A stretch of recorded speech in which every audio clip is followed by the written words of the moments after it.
खुश आमदीद। 17 अगस्त 1998 को जनूबी पंजाब के शहर बहावलपुर में एक छोटा मुसाफिर त्यारा गिरकर तबाह हो गया, जिसमें पाकिस्तान के सदर समेत दीगर अहम ओहदों पर फाइज लोगों का इंतकाल हो गया। लेकिन इनके जहाज का हादसा आज तक एक हल तलब मुअम्मा ही है। ये दास्तान है साबिक सदर पाकिस्तान जनरल मोहम्मद ज़ियाउल हक की। ये इस कहानी का दूसरा हिस्सा है। अगर आपने पहला हिस्सा नहीं देखा तो पॉपअप बैनर पर क्लिक कर पहले वो हिस्सा देख लें। मजीद आगे बढ़ने से पहले वीडियो को लाइक करें, चैनल को सब्सक्राइब करें और ऐसी ही मजीद वीडियोस देखने के लिए बेल आइकन को प्रेस कर दें। मोहम्मद हनीफ पाकिस्तान के उस वक्त के मशहूर सहाफ़ी थे और वो बाद में BBC उर्दू के हेड भी बने। 1996 में लंदन में उन्होंने एक अमरीकी सहाफ़ी डेक्स्टर फिल्किन को इंटरव्यू दिया, जिसमें ये इंकशाफ किया गया कि जनरल मोहम्मद ज़ियाउल हक की मौत के बाद उन्होंने खुद उस हादसे की तहकीकात की।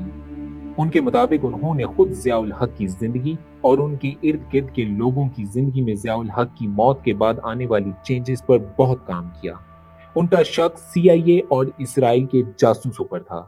मोहम्मद हनीफ के मुताबिक वो बहुत हैरान हुए जब इस हादसे की तहकीकात के सिलसिले में उन्होंने मुख्तलिफ लोगों से राब्ता किया और बात करने की कोशिश की तो हर किसी ने उनसे बात करने से इनकार कर दिया। यहाँ तक कि ज़ियाउल हक की बीवी, पाक फौज के आला अफसरान और अमरीकी सफीर की बीवी ने भी बात करने से इनकार कर दिया। इसके बाद उनको इस बात का अंदाजा हुआ कि ये एक बहुत बड़ी साजिश थी जिसमें बहुत से आला सतह के लोग शामिल थे। इसलिए उन्होंने इस हादसे की तहकीकात छोड़ दी और कोई रिपोर्ट न बनाई। मोहम्मद हनीफ के बाद एक मज़ाहिया नॉवल भी सामने आया जिसका नाम a case of exploding mangoes था। इस नॉवल में इस हादसे की तहकीकात बयान की गई कि किस तरह सबने मिलकर जनरल मोहम्मद ज़ियाउल हक को मारने के लिए आम की पेटियों में बम रखा और जहाज को हादसा पेश आया। बारबरा क्रॉसेट, जो कि द न्यूयॉर्क टाइम्स की 1988 से 1991 तक साउथ एशिया की ब्यूरो चीफ थी, उन्होंने द न्यूयॉर्क टाइम्स में एक मजमून शाया किया जिसमें उन्होंने कहा कि 20वीं सदी की सियासी अमवात जिसमें अमेरिका की बहुत दिलचस्पी थी, इनमें सरे फहरिस्त जनरल मोहम्मद ज़ियाउल हक की मौत है। जनरल ज़ियाउल हक को पुरस्रार जहाज में मार दिया गया और इसके बाद इस हादसे पर कोई तहकीकात भी ना होने दी गई।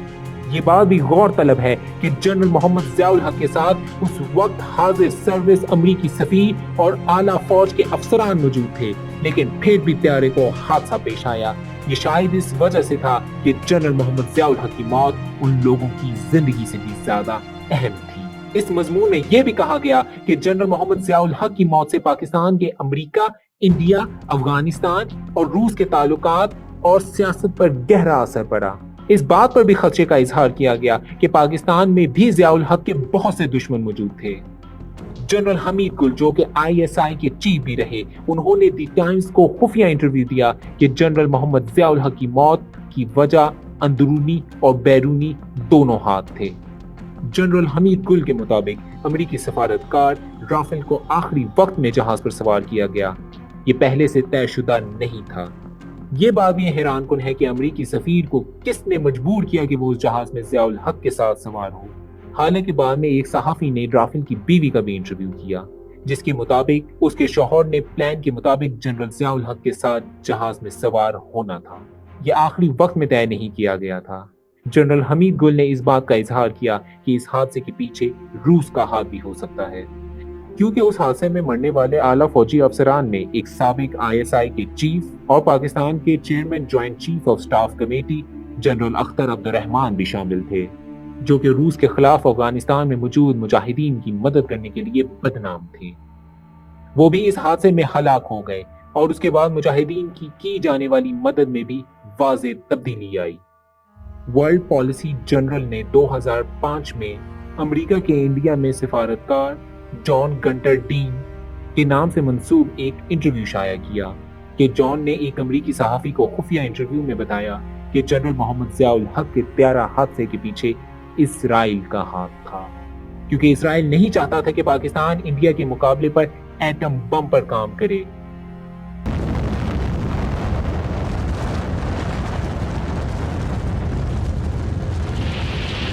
दूसरी वजह यह थी कि जनरल मोहम्मद ज़ियाउल हक इस्लामी दुनिया में काफी मशहूर थे और उनकी यही मकबूलियत इसराइल को नापसंद थी।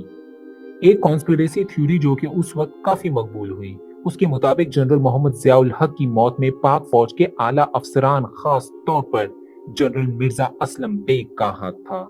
جنرل مرزا اسلم بیگ کا نام اس لیے کافی مشہور ہوا کیونکہ جنرل مرزا نے جنرل ضیاء کے ساتھ جہاز پر سوار ہونا تھا، لیکن عین وقت پر انہوں نے اپنا ارادہ تبدیل کیا اور بہاولپور کی بجائے اسلام آباد چلے گئے۔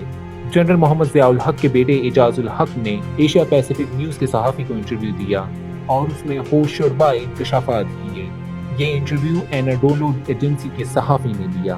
آئیے ہم اس انٹرویو میں پوچھے جانے والے سوالات اور اعجاز الحق کے ان سوالات کے جوابات کا جائزہ لیتے ہیں۔ ان سے پوچھا گیا کہ آپ کی اپنے والد سے آخری ملاقات کب ہوئی؟ تو اعجاز الحق نے جواب دیا کہ میری آخری ملاقات 29 مئی 1988 کو ہوئی، جو کہ حادثے سے تقریباً 3 ماہ پہلے تھی۔ اس ملاقات کے بعد میں کینیڈا چلا گیا۔ میں کینیڈا میں ہی تھا جب مجھے اس حادثے کی خبر ملی۔ اس سے سوال کیا گیا کہ آپ نے اس حادثے کی تحقیقات میں بہت دلچسپی لی، کیا یہ حادثہ تھا بھی یا نہیں؟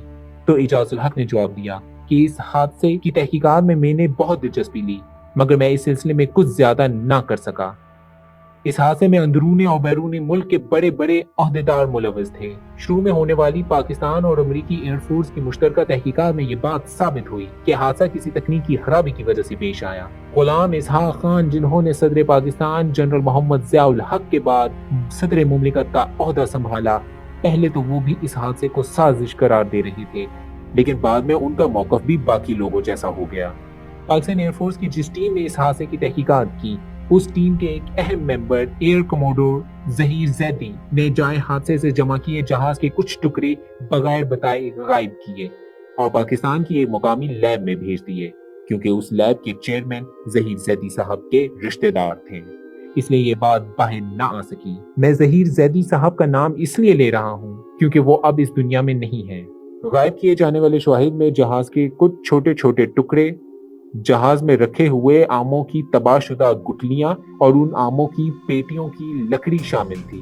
ان تمام چیزوں میں فاسفورس کی مقدار بہت زیادہ تھی، جو کہ کسی دھماکہ خیز مواد کی طرف اشارہ کر رہی تھی۔